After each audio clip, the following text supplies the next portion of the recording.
حد تک خطرات پاکستان کے ارد گرد منڈلا رہے ہیں. آپ کے دو برادر ہمسایہ ممالک یعنی ایران اور افغانستان, اس سے آپ کی سرد مہری کہاں تک پہنچ گئی؟ یعنی کیا سین ہے کہ جہاں ایک ٹیبل پر آپ کو افغانستان, پاکستان اور ایران نظر آیا کرتے تھے, آج وہاں مودی, افغانستان اور ایران نظر آ رہے ہیں. اور کتنے بڑے بڑے ان کے معاہدات ہو رہے ہیں. کیا ہمارے جو اقتدار میں اس وقت لوگ بیٹھے ہیں ان کو یہ نظر نہیں آ رہا کہ پاکستان کے ساتھ کیا ہونے جا رہا ہے؟ یہ تو ایک عام آدمی بھی پڑھ رہا ہے, میں اور آپ بھی سمجھ رہے ہیں کہ پاکستان کے ارد گرد کس طرح انبار جو ہے مشکلات کا اور مصائب کا کھڑا کر دیا گیا. ہم کس چیز کا انتظار کر رہے ہیں؟ اور اس کے پہلے آپ دیکھیے کہ ہندوستان نے چن چن کے جتنے اسلامی ممالک ہیں پاکستان کے ارد گرد ان کو کیسے قابو کیا ہے. یو اے ای میں گیا تو $80 بلین کے وہاں معاہدے کر لیے. سعودی عرب گئے, وہاں معاہدے بھی ہوئے اور سعودی عرب سے ان کو ہائیسٹ ایوارڈ بھی مل گیا. تو ہم کس چیز کا انتظار کر رہے ہیں؟ یہ بڑے افسوس کی بات ہے کہ ابھی تک ہماری جو فورن پالیسی ہے وہ اس کی نظر میں یہ ساری چیزیں نہ آئیں, نہ اس کے اوپر ہم کسی قسم کی ڈیبیٹ کر رہے ہیں, اور نہ ہی دفتر خارجہ کی طرف سے اس چیز کا کوئی تاثر لے کر اور اس کے کاؤنٹر. سوڈان تباہ, لیبیا تباہ, اب ہماری باری آئی ہے اور یہ شروعات ہے. کیا ہم یہ سمجھتے ہیں, کیا ہم یہ ریزالو کر لیں کہ ہم یہ کھڑے ہو کے لڑیں گے؟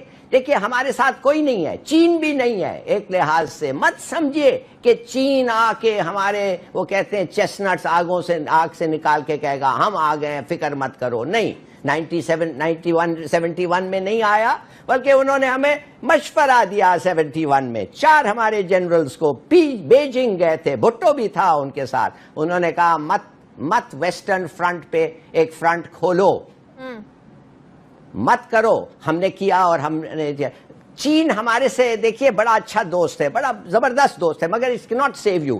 صرف آپ اپنے آپ کو بچاتے ہیں. اب 70 سال سے ایک ملک ہے آپ کے بارڈر پہ, کون؟ افغانستان. 70 سال سے وہ کہہ رہا ہے ترکھم سے لے کے اٹک تک یہ جو زمین ہے یہ سب ہمارا ہے. اب انہوں نے لوگوں کو بھیجا ہے دہشت گردی کرنے کے لیے, قتل کرنے کے لیے, پکڑا ہے ہمیں, اور ہم کیا سوچ رہے ہیں اب تک؟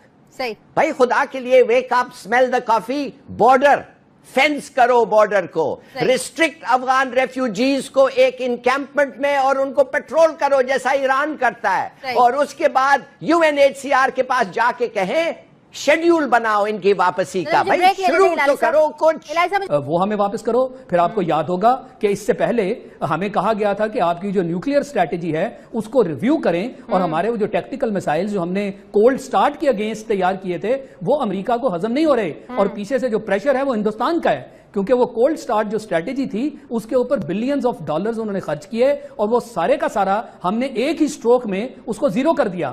تو وہ بھی امریکہ کو اور بھارت کو جو ہے وہ نہیں بھا رہا. تو امریکہ کے مسائل جو ہیں وہ کاؤنٹر چائنا والے ہیں, انڈیا کے بھی پارشلی کاؤنٹر چائنا ہے, اور اس کو پاکستان میں یہ جو معاشی ایک بہت بڑا قدم معاشی معاملے میں ہم لے رہے ہیں وہ انڈیا کو بالکل ہضم نہیں ہو رہا.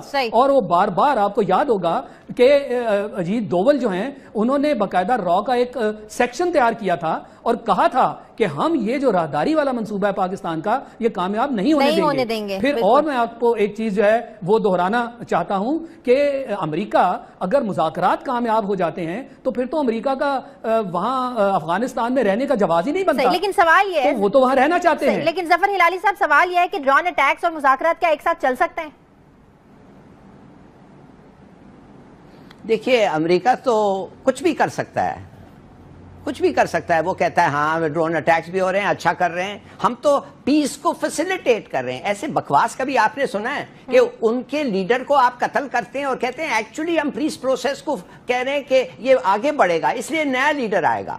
ہاں آف کورس نیا لیڈر آئے گا, اس کو بھی ہم قتل کر دیں گے, وہ بھی ان کی بہتری کے لیے. ہم ان کو قتل کر رہے ہیں ان کی بہتری کے لیے. یہ پاگل لوگ ہیں, یہ کس قسم کا لاجک ہے؟ دیکھیے انہوں نے جو کہا بالکل صحیح کہا, امریکہ پیس نہیں چاہتا. اگر امریکہ پیس چاہتا, اگر پیس ہو جائے افغانستان میں تو آپ مجھے بتائیں امریکن پریزنس کی کیا ضرورت ہوتی؟ اور اگر امریکن پریزنس کی ضرورت نہیں ہوتی تو پاکستان پہ وہ کیسا ایک نگاہ رکھتے, وہ کیسا چائنا کا ایکسیس مشکل کرتے ٹو دی انڈین اوشن, وہ کیسا ہر قسم کی چیز کر سکتے تھے جو گوادر کامیاب نہ ہو. یہ سب بالکل ایبسولوٹ نانسنس ہے. امریکہ اور انڈیا انسرکل کر رہے ہیں چائنا کو, اور حیرانگی کی بات ہے کہ آج جیسے ہم بات کر رہے ہیں آندھرا پردیش میں ایک میسو نیا شہر بن رہا ہے, نیوکلیئر سٹی, جس میں ہندوستان کے ہائیڈروجن بم بن رہے ہیں. اور سمجھے اور آپ کو میں کہتا ہوں گیس کریں وہ فیول ہائیڈروجن بم کے کدھر سے آ رہا ہے؟ امریکہ سے. تو یہ سب باتیں چھوڑیں جی, سیدھی سادی بات ہے. اب ہمیں پتہ چل گیا ہے ایران کو تو انہوں نے بٹھا دیا ہے, امریکہ نے ایران کو تو نیگوشیٹ کر کے اس کو تو آؤٹ آف دی ایکویشن کر دیا ہے. اور وہ بھی افسوس سے کہنا پڑتا ہے کہ ان کو بھی کچھ کلیمز ہیں پاکستان پہ. سیستان بلوچستان جو ہے وہ شاہ آف ایران نے کہہ دیا, یہ ملا جو ہیں ایران میں انہوں نے تو نہیں کہا, مگر شاہ آف ایران میں کہہ دیا کہ اگر کچھ پاکستان کو ہم بلوچستان لے لیں گے. دیکھیے ہر ملک, انڈیا, افغانستان, سب کے ہمارے پہ کلیمز ہیں. We are alone. اور اب ہمیں یونائٹ کرنا چاہیے اور اب ہمیں تگڑے ہو کے کرنا چاہیے. بلیو می یہ سب سے ڈینجرس موقع ہے پاکستان. صحیح. شاہد لطیف صاحب, بھارت کے معاملے پر جس طرح ہماری ایک واضح پالیسی ہے, ایک اسٹریٹجی ہے ہماری کہ بھارتی جارحیت پر فوراً منہ توڑ جواب دیا جائے گا, ایسی پالیسی امریکی ڈرونز اٹیک پر ہماری کیوں نہیں ہے؟ دیکھیں, پہلا تو ہمیں یہ سمجھنا چاہیے کہ کیا ہم نے اوور آل بیٹھ کر اس وقت اس پورے خطے میں پاکستان کو جس طرح گھیرا جا رہا ہے اس کے اوپر کوئی ڈیبیٹ کی؟ ہماری پارلیمنٹ میں تو سوائے ایک دوسرے کا گلا دبانے کے یہ جو آف شور معاملے ہیں ان کے اوپر فضول بحث کرنے سے, ایک دوسرے کو نیچا دکھانے کے علاوہ ہمارے ہاں تو وہاں کوئی کسی قسم کا سبجیکٹ ڈسکس ہی نہیں ہوتا. کہ یہاں پر را اور افغان انٹیلیجنس کا گٹھ جوڑ ہے, اور ظاہر ہے یہ بلوچستان کو عدم استحکام کا شکار کرنا چاہتے ہیں, خاص کر سی پیک منصوبے کو. تو ایسے میں جب ہمسایہ ممالک اس طرح ایک دوسرے کی اپنی زمین کو دوسرے ممالک کے خلاف استعمال کریں, ظاہر ہے پڑوسی ہیں, پڑوسی بدلے بھی نہیں جا سکتے. تو افغانستان اور پاکستان کے تعلقات ایسے میں کس طرح ٹھیک ہو سکتے ہیں؟ شاہجہ, یہ میرا مطلب تھا شروع میں کہنے کے لیے کہ جب افغانستان میں بادشاہ تھا پھر بھی تعلقات ٹھیک نہیں تھے, جب پریزیڈنٹ بنا پھر بھی تعلقات ٹھیک نہیں تھے, اور جب امیرت آئی, امیر بنا, وہ بھی پھر تعلقات ٹھیک نہیں ہے. یہ نہیں ہو سکتے. یہ کیوں نہیں ہو سکتے؟ 70 سال پہلے سے پہلے دن سے وہ کہہ رہے ہیں بھائی آدھا پاکستان ہمارا ہے, اٹک تک تو ہمارا ہے, اور کوئی ان پہ نیگوشیشن ہم کرنے کے لیے تیار. تو یہ کیسے ٹھیک ہو سکتے؟ نہیں ہو سکتے. You have to live with this fact. اچھا, اب دوسری بات یہ ہے, ہمارا جو دشمن ہے بھائی, امریکہ کا دشمن ہے نا افغان طالبان. ہم افغان طالبان کے فینز نہیں ہیں, مگر ہم ان کے دشمن کیسے بن گئے بھائی؟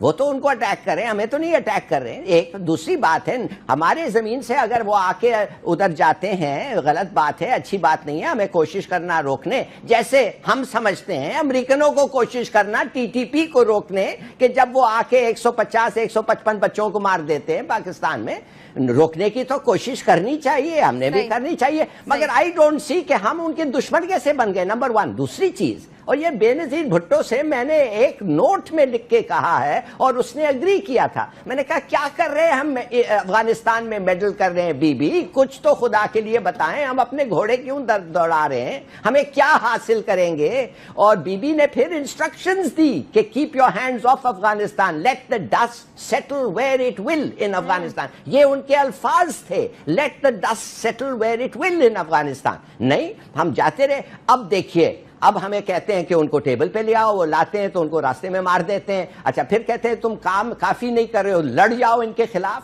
بھائی ہم کیا مرسنریز ہیں؟ ہم تمہارے پیڈ فائٹرز ہیں کہ ہم جا کے لوگوں سے لڑیں اس لیے کہ تمہیں وہ اچھے نہیں لیتے؟ اور جب تمہارا 1,50,000 لوگ تھے, تم نے کیا لڑا, کیا کیا, کیا حاصل کیا؟ فار گاڈ سیک, سیدھی بات یہ ہے کہ یہ ہمارے دشمن نہیں ہے افغان طالبان. ہمیں میڈل بالکل نہیں کرنا چاہیے. کیا یہ بات ٹھیک نہیں ہے کہ کہیں نہ کہیں افغان مہاجرین وجہ بنتے ہیں لا اینڈ آرڈر کی جو سچویشن خراب ہوتی ہے یہاں پر؟ بالکل بالکل, نہ صرف ادھر, آپ کو میں بتا سکتا ہوں کہ ایران میں بھی بنتے ہیں. مجھے ایرانین خود کہا ہے جب میں ایران گیا تھا 19 کہ وہ کہہ رہے ہیں کہ ہم ان لوگوں کو چور سمجھتے ہیں, یہ سب چوری جو تہران میں ہوتے ہیں یہی کرتے ہیں, اور یہ اور وہ. ہم نے تو کھول دیا ہے نا سب دروازے, ہمارا ٹرانسپورٹ سسٹم, ہمارا نوکری, یہ وہ, وی ٹریٹڈ دیم جیسے وہ واقع پاکستانی نیشنل سے, almost on the same level. اور دیکھیے ہمیں پھر ان ریٹرن کابل رجیم سے کیا مل رہا ہے. اس لیے میں کہتا ہوں